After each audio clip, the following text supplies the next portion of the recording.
Mallareddy agricultural university వద్ద విద్యార్థి సంఘాల ధర్నా. మొన్న గురువారం మల్లారెడ్డి అగ్రికల్చర్ యూనివర్సిటీలో బీఎస్సీ అగ్రికల్చర్ ఫస్ట్ ఇయర్ చదువుతున్న అరుణ్ కుమార్ కళాశాలలో మృతి చెందిన విషయం తెలిసిందే.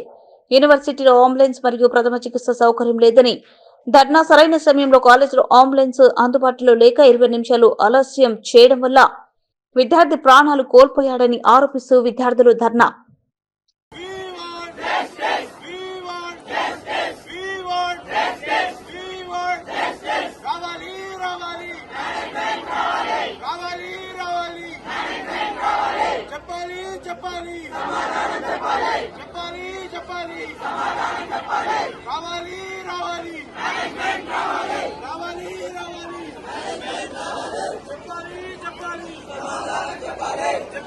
చెప్పాలి